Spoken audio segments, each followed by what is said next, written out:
Hello students, आप सभी का फिर से स्वागत है मेरे इस यूट्यूब चैनल पे।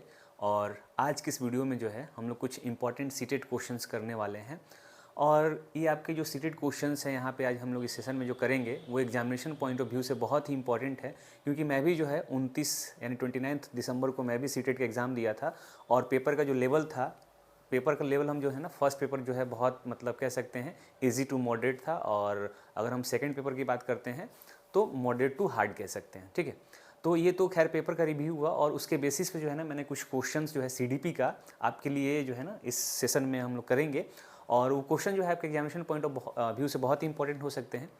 तो चलिए जो है इस वीडियो की शुरुआत तो करते हैं, लेकिन वीडियो शुरुआत करने से पहले अगर आप हमारे चैनल पर नए हैं तो ज़रूर हमारे चैनल को सब्सक्राइब कीजिए, कमेंट कीजिए और शेयर कीजिए। तो सेशन शुरू करने से पहले अगर आप हमारे चैनल पर नए हैं तो ज़रूर से ज़रूर जो है हमारे चैनल को सब्सक्राइब कर लीजिएगा। तो चलिए जो हम लोग अपने वीडियो की शुरुआत करते हैं।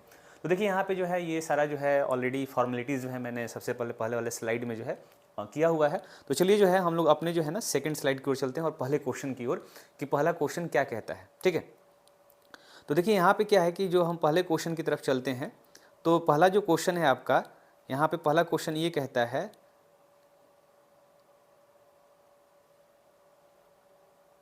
पहला क्वेश्चन ये है, भाषा विकास के लिए सबसे संवेदनशील समय निम्नलिखित में से कौन सा है।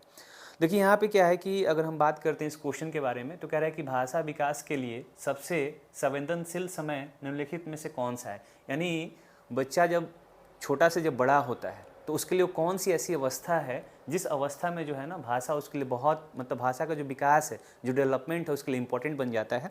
तो आपके सामने चार ऑप्शन है। पहला है बेशक अवस्था, यानी जो एडल्टशिप की अवस्था में जब जाते हैं, एडोलसेंस से जब ऊपर जाते हैं तो उस अवस्था के बारे में बात हो रही है। और आपका ऑप्शन बी है प्रारंभिक बचपन का समय, यानी जब जो है बच्चा जब छोटा होता है, जब अपने यंग एज में होता है, तो उस एज के बारे में बात की जा रही है। और तीसरा है जन्म से पूर्व का समय, और उसके बाद जो है आपका मध्य बाल अवस्था। देखिए स्टूडेंट्स यहाँ पे जो है आपके लिए चार ऑप्शन है, और चार ऑप्शन में जो है इसमें सबसे बेस्ट कौन सा ऑप्शन होगा। तो चलिए जो हम लोग आंसर की तरफ भी चलते हैं, और हमारा आंसर जो होगा इसका, इसमें जो है ना आंसर जो है ना मैं पहले इसमें स्लाइड में ही ऐड कर दिया हूँ। तो देखिए आपका जो है ना इसमें नीचे दिखा रहा होगा, इसमें जो है ना यानी भाषा जो है, अगर हम भाषा के बारे में बात करते हैं, जब बच्चा छोटा होता है तो अपने इन्वायरमेंट से, यानी जो आसपास का जो वातावरण है वहाँ से वो बहुत सारी चीज़ों को सीखता है। तो यहाँ पे क्या है कि उसमें जो है उसका भाषा भी शामिल है। यानी सबसे पहले जो है अगर घरों की बात करते हैं तो घरों में क्या होता है, घर में क्या होता है कि मम्मी जो भाषा में बात कर रही हैं, जो पापा जिस भाषा में बात करते हैं, जो भाई जिस भाषा में बात करता है, बच्चा भी जो है उसी भाषा में वो चीज़ को सीखता है। यानी हम कह सकते हैं कि वो उसकी मातृभाषा है, और ये मातृभाषा जो है सबसे पहले जो बच्चा बोलना सीखता है। ठीक है, तो चलिए जो है हम लोग अपने नेक्स्ट क्वेश्चन की ओर चलते हैं, और हमारा जो नेक्स्ट क्वेश्चन है, देखिए यहाँ पे क्या है कि ये पहली मतलब ऐसा सेटअप है जिस पे थोड़ा सा क्वेश्चन को इधर करने में टाइम लगेगा, लेकिन मुझे उम्मीद है कि आपको ये जो वीडियो पसंद आएगा। वीडियो पसंद तो आएगा मेरे हिसाब से, तो जो है आप ज़रूर जो है ना कमेंट बॉक्स में कमेंट करना ना भूलें कि आपको ये वीडियो कैसा लगा। तो चलिए जो हम लोग अपने नेक्स्ट क्वेश्चन की ओर चलते हैं, और हमारा जो नेक्स्ट क्वेश्चन होगा,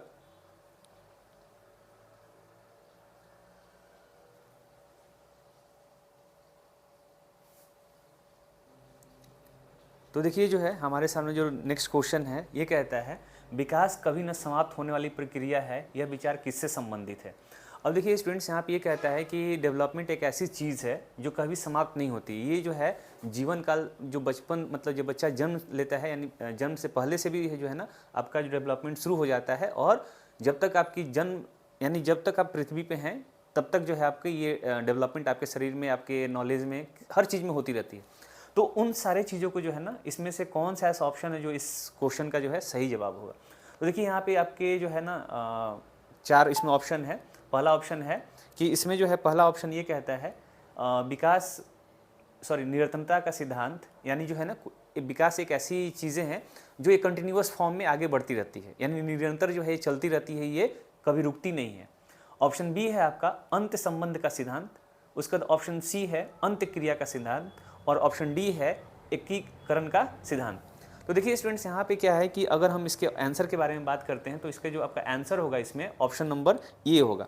क्यों ए होगा यहाँ पे, क्योंकि देखिए यहाँ पे क्या है ना कि अगर हम इसमें विकास के बारे में बात करें तो विकास एक ऐसी प्रक्रिया है, जैसे शुरू में जो है क्वेश्चन शुरू जब उसका ऑप्शन आया तो उसमें मैंने बात किया था, विकास एक ऐसी चीज़ है जो एक कंटिन्यूअस फॉर्म में आगे बढ़ती रहती है, यानी जन्म से मृत्यु तक जो है आपकी डेवलपमेंट आपके अंदर होती रहती है। तो हम कह सकते हैं यानी ऑप्शन नंबर ए जो है इसका सही आंसर होगा।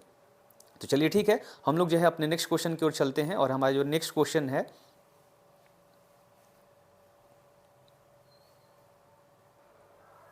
किस अवस्था में बच्चे अपने समय वशक समूह के सक्रिय सदस्य हो जाते हैं। देखिए स्टूडेंट्स, यहाँ पे क्या रहना है कि यहाँ पे हम लोग पीयर ग्रुप के बारे में बात कर रहे हैं। पीयर ग्रुप का मतलब क्या है कि बच्चा जो है कब अपने सहपाठियों से जो है ना उनसे मिलजुल जाता है। ठीक है, तो आपके सामने 4 ऑप्शन है। पहला है प्रौढ़ावस्था, दूसरा है किशोरावस्था, तीसरा है बाल्यावस्था और चौथा है पूर्व बाल्यावस्था। तो देखिए यहाँ पे क्या होगा कि अगर हम इस क्वेश्चन के बारे में बात करते हैं तो ये क्वेश्चन जो है बहुत मतलब आसान है। देखिए जितना भी सीडीपी का जो क्वेश्चन होता है ना, वो सारा जो चीज़ है ना आपके डेली लाइफ से रिलेटेड है, उस चीज़ को आप एक्सपीरियंस भी किए हैं, आपका जो है ना अपने लाइफ में भी एक्सपीरियंस हुआ है, तो उस चीज़ को जो है उसके माध्यम से आप जो है इसमें कर सकते हैं। बस आपको वर्ड समझने की ज़रूरत है कि इसमें कौन सा जो है वर्ड उसके लिए सही आंसर होगा। तो चलिए जो है हम लोग इसका जो है करेक्ट आंसर जानते हैं कि इसका आंसर जो है क्या होगा। देखिए यहाँ पे क्या रहा है कि इसमें जो है आपका, अगर हम आंसर के बारे में बात करते हैं तो इसका ऑप्शन नंबर बी हो जाएगा, किशोरावस्था। यानी बच्चा जो है किशोरावस्था में जब पहुँचता है, ठीक है, तो किशोरावस्था में पहुँचने के बाद जो है बच्चा एडोलसेंस की अगर बात करते हैं तो उस स्थिति में जब ये बच्चा पहुँचता है, कोई भी बच्चा, तो अपने पीयर ग्रुप के साथ जो है मिलना जुलना उसका शुरू हो जाता है, यानी वो जो है वो अपने ग्रुप्स में रहना पसंद करता है। तो चलिए जो है आई थिंक आपको ये क्वेश्चन समझ में आ गया होगा। तो चलिए जो है हम लोग अपने नेक्स्ट क्वेश्चन की ओर चलते हैं और हमारा जो नेक्स्ट क्वेश्चन होगा, इसमें चौथा नंबर क्वेश्चन आपका ये है, अवधारणाओं का विकास मुख्य रूप से किसका हिस्सा है। यानी हम कह सकते हैं कि जो अवधारणाएं होती हैं हमारे अंदर, वो विकास का जो है ना मुख्य रूप से किसका हिस्सा है। तो आपके सामने जो है 4 ऑप्शन है। पहला है सामाजिक विकास, दूसरा है शारीरिक विकास और तीसरा है बौद्धिक विकास और चौथा है संवेगात्मक विकास। तो देखिए यहाँ पे क्या है कि इसमें जो है ना, इसमें आप अवधारणा के बारे में बात करते हैं, जब सोचने वाली जो क्षमता होती है, किसी चीज़ के बारे में हम संकल्प कर लेते हैं कि ये चीज़ ऐसी हो सकती है, मतलब बहुत सारे जो है ना ड्रीमिंग्स के बारे में बात करते हैं, तो उन सब चीज़ों का जो है ना किस अवस्था में होता है और वो किस विकास से संबंधित है, उसका जो है आपको आंसर बताना है। तो चलिए देखिए, इसका जो आंसर होगा ना आपका, ये जो है बौद्धिक विकास के बारे में है। यानी हमने पहले ही क्या है कि जब वो कल्पना करता है, यानी कल्पना करने का मतलब क्या है कि आपका वो माइंड से रिलेटेड हो गया, और वो माइंड से जो भी चीज़ रिलेटेड होगी तो बौद्धिक विकास हो जाएगा। तो आपका जो है इसका करेक्ट आंसर हो जाएगा इसमें ऑप्शन नंबर सी, बौद्धिक विकास। तो चलिए जो है हम लोग अपने नेक्स्ट क्वेश्चन की ओर चलते हैं और हमारा जो नेक्स्ट क्वेश्चन है, यहाँ पे नेक्स्ट क्वेश्चन ये कहता है, मानव विकास कुछ विशेष सिद्धांतों पर आधारित होता है, तो बताइए निम्नलिखित में कौन सा मानव विकास का सिद्धांत नहीं है। अब देखिए यहाँ पे क्या है कि अगर हम बात करते हैं तो जो ह्यूमन डेवलपमेंट है, वो ह्यूमन डेवलपमेंट जो है ना किसी न किसी चीज़ पे डिपेंड होता है। तो देखिए यहाँ पे क्या है कि हम लोग जो है मानव विकास के बारे में बात कर रहे थे, तो जो मानव विकास होता है ना कुछ सिद्धांत पर आधारित होता है। तो इसमें से ये कह रहा है कि कौन सा जो है ना नहीं है, मानव सिद्धांत पे जो है कौन सा चीज़ जो है इसमें से नहीं है। तो देखिए यहाँ पे आपके सामने 4 ऑप्शन है। पहला है प्रतिवर्ती, दूसरा है सामान्य से विशिष्ट और तीसरा है अनुक्रमिकता और चौथा है निरंतर। अब देखिए यहाँ पे जो निरंतरता है, ये तो ऑलरेडी जो हम एक क्वेश्चन में इसका आंसर कर चुके हैं, ठीक है। और इसमें जो है ना देखिए यहाँ पे क्या है कि ये 5 जो 4 ऑप्शन है आपके सामने, तो इसमें अगर हम बात करते हैं तो इसका जो आंसर होगा इसमें आपका ऑप्शन नंबर ये होगा। अब देखिए यहाँ पे क्या है कि विकास जो है ना, यहाँ प्रतिवर्ती के बारे में बात करते हैं। तो जो प्रतिवर्ती होता है, तो प्रतिवर्ती का मतलब क्या है कि विकास जो है कभी विपरीत दिशा में नहीं होता है। अब विपरीत दिशा में कहने का मतलब ये है कि इंसान जो है बड़ा हो गया तो छोटा नहीं होता है। इंसान तो दिन प्रतिदिन क्या होता है, बड़ा ही ना होता है। अब उसको हम छोटा कर सकते हैं। अब बताइए लोग ज़रा, अगर कर सकते हैं तो आप इस आंसर को काट सकते हैं, लेकिन जो है आपका ऑप्शन नंबर जो है इसमें 5 का जो है ना ऑप्शन नंबर ए ही होगा, प्रतिवर्ती, क्योंकि विकास जो है विपरीत दिशा में नहीं होता है। तो चलिए जो है हम लोग अपने नेक्स्ट क्वेश्चन की ओर चलते हैं और हमारा जो नेक्स्ट क्वेश्चन है, और नेक्स्ट क्वेश्चन ये कहता है, सीखने के वक्र अभ्यास द्वारा सीखने की मात्रा, गति और प्रगति की सीमा को ग्राफ पर प्रदर्शित करते हैं, यह कथन किसका है। अब देखिए स्टूडेंट्स, यहाँ पे क्या है ना कि कुछ स्टेटमेंट्स भी होते हैं। तो ये जो स्टेटमेंट्स हैं ना, अगर हम स्टेटमेंट के बारे में बात करते हैं तो ये जो स्टेटमेंट्स होते हैं ना, स्टेटमेंट का मतलब ये क्या है कि एग्ज़ाम में हम लोग भी जो 29 दिसंबर को जो एग्ज़ाम दिए थे उसमें भी कुछ ऐसा ही आया था।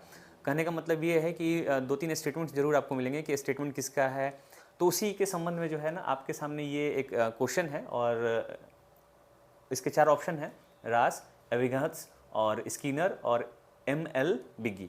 तो देखिए यहाँ पे क्या है कि अगर हम इसके स्टेटमेंट के बारे में बात करते हैं तो इसका जो है आपका सही आंसर हो जाएगा, इसका ऑप्शन होगा ऑप्शन नंबर बी, एबिंगहास। अब देखिए यहाँ पे क्या है कि अगर हम इसके बारे में बात करते हैं ये जो एबिंगहास हैं इनके बारे में सबसे पहले बात करते हैं। कहता है कि उपरोक्त कथन हर्मन एबिंगहास द्वारा दिया गया है। हर्मन एबिंगहास एक जर्मन मनोवैज्ञानिक थे जिन्होंने स्मृति के प्रायोगिक अध्ययन किए थे और उन्हें भूलने की अवस्था और रिक्ति प्रभाव की खोज करने के लिए जाना जाता है। तो देखिए यहाँ पे क्या है कि कुछ स्टेटमेंट जो है आपको याद करने पड़ेंगे जो फेमस हैं आपके, ब्योत्स्की हो गए, फिर से स्किनर हो गए, फिर से जो है आपके जीन पियाजे हो गए। तो इन लोगों के जो है ना मेन जो आपके स्टेटमेंट्स हैं उन सारे स्टेटमेंट्स को जो है ना आपको याद करके रखना हो ताकि एग्जाम में जो है आप आसानी से जो है अगर ऐसा कोई भी स्टेटमेंट है तो उसको आप आसानी से कर सकें। तो चलिए जो है हम लोग अपने नेक्स्ट क्वेश्चन की ओर चलते हैं और हमारा जो नेक्स्ट क्वेश्चन है, तो चलिए जो है हमारा जो 7 नंबर क्वेश्चन है ये कहता है अनुकूलित अनुक्रिया सिद्धांत किसके अनुकूलन पर बल देता है। अब देखिए यहाँ पे क्या है कि अगर हम अनुकूलित अनुक्रिया सिद्धांत के बारे में अगर बात करते हैं तो ये इस क्वेश्चन का मतलब ये है कि ये जो है ना किस चीज़ के ऊपर ज़्यादा बल देता है। ठीक है, तो आपके सामने 4 ऑप्शन है, व्यवहार, चिंतन, तर्क और अभिप्रेरणा। तो देखिए स्टूडेंट्स यहाँ पे क्या है कि अगर हम इस क्वेश्चन का जो है ना अगर हम आंसर के बारे में बात करें तो इसमें जो है आपका आंसर हो जाएगा, देखिए यहाँ पे क्या है ना कि मैंने सारे जो है ना इसमें से इसका आंसर भी जो है स्लाइड में रखा हूँ ताकि जो है आपको आसानी मतलब समझने में आसानी हो। तो देखिए यहाँ पे क्या है, इसका ऑप्शन नंबर ये हो जाएगा। इसमें क्या है कि जो अनुकूलित अनुक्रिया सिद्धांत है वो सबसे ज़्यादा जो है बिहेवियर पर बल देता है, यानी उस बिहेवियर पर ज़्यादा जो है फोर्स करता है उस चीज़ों को कि हमें जो है अपने बिहेवियर को भी सही रखना चाहिए। ठीक है, यानी अगर मान लीजिए कहीं मुझे समाज में अपने आप को ढालना होगा तो सबसे पहले जो है आपका बिहेवियर देखा जाएगा। तो उस चीज़ का जो है ना आपका यहाँ पे 7 का जो है आंसर क्या हो जाएगा, ए नंबर हो जाएगा। ठीक है, तो चलिए जो है हमारा जो नेक्स्ट क्वेश्चन है आपके सामने, नेक्स्ट क्वेश्चन ये कहता है निम्नलिखित में से मस्तिष्क की संरचना तथा कृत्यों में विभेदन का परिणाम होता है।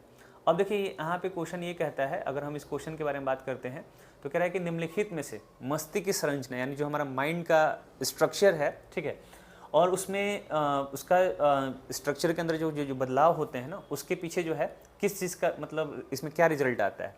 तो अब देखिए कभी कभी माइंड में क्या होता है कि कोई इंसान जो है काफ़ी जो है डिप्रेशन में चला जाता है किसी बात को लेकर। तो इन्हीं सब चीज़ों से रिलेटेड ये क्वेश्चन है।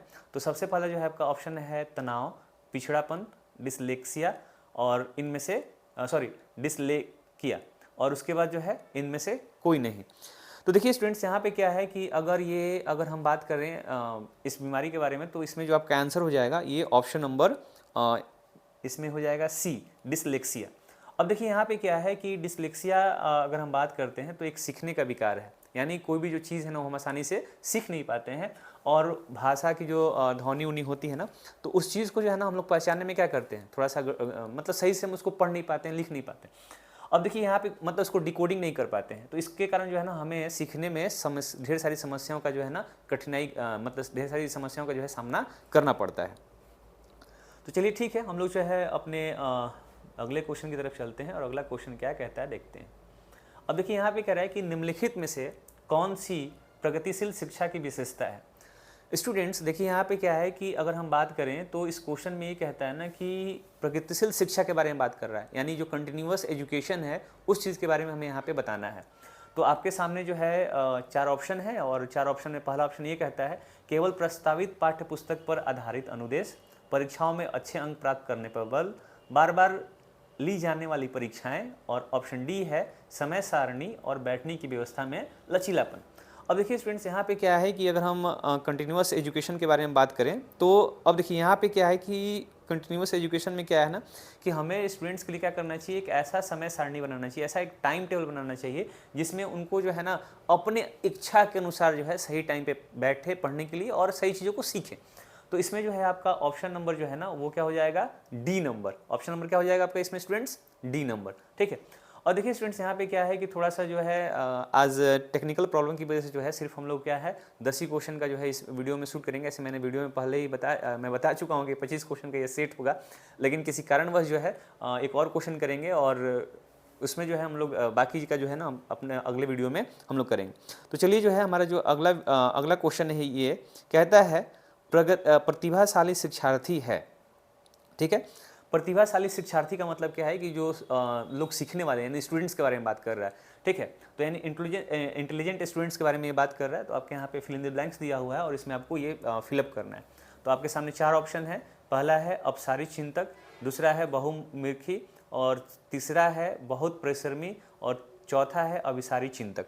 तो चलिए स्टूडेंट्स यहाँ पे जो है आपका इस क्वेश्चन का जो आंसर होगा वो आंसर नंबर हो जाएगा ए, अपसारी चिंतक, ठीक है। तो देखिए स्टूडेंट्स यहाँ पे क्या है कि कुछ क्वेश्चंस ऐसे होते हैं जो डायरेक्ट होते हैं, उसमें जो है आपको देख के उसमें कर सकते हैं। और एग्जाम में क्या होता है, इंग्लिश होता है। इंग्लिश का मतलब क्या है, आपको हिंदी में भी दिया रहेगा और इंग्लिश में भी दिया रहेगा। आप आसानी से जो है वहाँ से अगर किसी हिंदी वर्ड को डिकोड नहीं कर पा रहे हैं तो आप वहाँ से इंग्लिश वर्ड से क्वेश्चन को कर सकते हैं। क्योंकि मैं भी जो 29 दिसंबर को जो एग्ज़ाम दिया था तो फर्स्ट पेपर तो आपका बहुत मतलब कि ये क्या पेपर है, लेकिन जैसे ही आप सेकंड पेपर दीजिएगा, जिनका जो सेकंड पेपर होगा, थोड़ा सा जो है पेपर का लेवल जो है ना, और ख़ास करके जो है इंग्लिश का जो पैसेज आ रहा है वो मतलब आपका माइंड ज़्यादा लेगा, मतलब आपका ज़्यादा माइंड का यूज़ करवाएगा।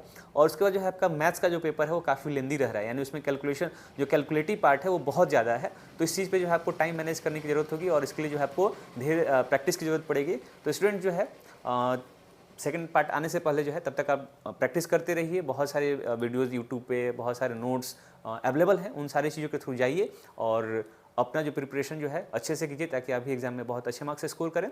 तो चलिए आज के इस वीडियो में इतना ही, लेकिन वीडियो बंद करने से पहले, वीडियो जाने से पहले जो है, अगर अभी तक आपने चैनल को सब्सक्राइब नहीं किया है, शेयर नहीं किया है, तो ज़रूर शेयर करें। क्योंकि देखिए ये चैनल जो है आपके सपोर्ट से ही ग्रो करेगा और हम चाहते हैं कि आप जो है इसका हिस्सा बने, ठीक है। तो चलिए ठीक है, आज के इस वीडियो में इतना ही। थैंक यू, जय हिंद।